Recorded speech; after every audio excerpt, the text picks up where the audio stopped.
The Baltimore Ravens travelled to the Denver Broncos. Denver Broncos were undefeated with Teddy Bridgewater at the helm, somehow guiding them to a 3-0 start against three horrendous teams. They come up against an actual above-average team in the Baltimore Ravens.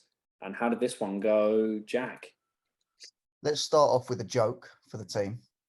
Okay. What do all four of us and Broncos head coach Vic Fangio have in common?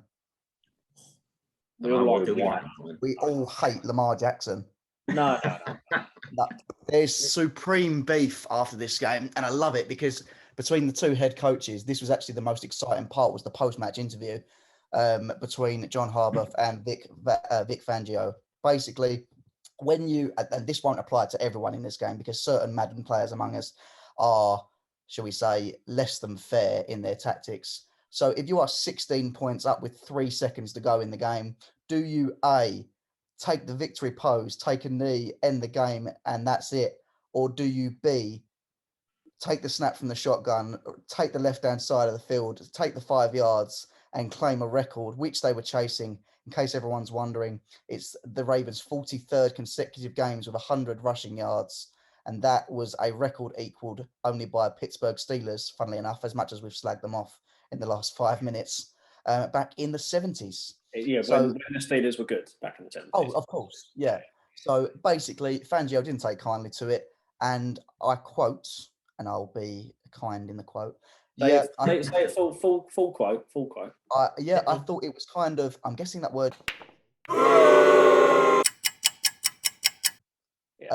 37 years in Pro Bowl. I've never seen anything like that, but it was expected and we expected it. Interestingly, why didn't they defend it better? No, yeah, I mean, interestingly enough, John Harbaugh come back and said in reply, towards the end of the game, the Broncos had used all of their second half timeouts.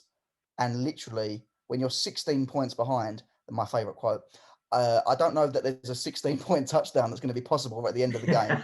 That didn't have anything to do with it. So there's a bit of pot kettle at that point. And for me, I think that kind of overshadowed the game, rightfully so, because it really was, well, again, I used the term earlier, nothing really to write home about. Slow start, no action first quarter, wasn't really any scores until a bit more of an effort second side. At halftime came again, both sides of halftime, literally first quarter, third quarter, nothing to report. And then, like I say, there was the late flurry from the Baltimore Ravens. 23-7 this one finished. And as Jamie said, a half-decent side that the Broncos have come up against. Really, it was, unsurprisingly, Lamar Jackson that kind of took them over the line. 316 yards he was good for. Getting on the score sheet himself. Latavius Murray and Marcus Brown, the same.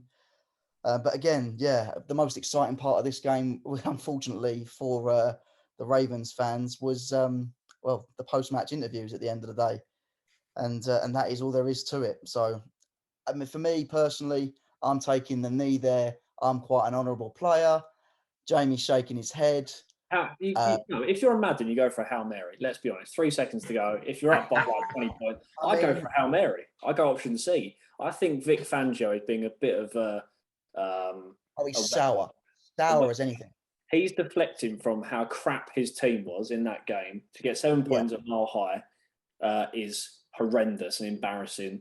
I mean, Drew Lock was crap as well. They were terrible. Drew Lock basically had the game in his hands and essentially just threw the only interception of the entire game.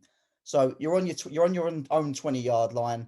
You're chasing a record. Lamar Jackson's got that in the back of his head. He's 42 consecutive games with this rushing yards record. He's thinking to myself, do I take the knee? Nah, fuck that. I'm going 43 consecutive games for 100 rushing yards. Can I really blame him retrospectively? Probably not. But I think it's the constant loading up of the Madden screen and that god-awful wrapping that's kind of just made me have a total vendetta against him. So, Drew Lock, Teddy Bridgewater, unsurprisingly, just disappointing. But yeah, nothing really to report a positive for the Broncos. All about the Ravens, all about John Harbaugh and Vic Fangio, and 23-7.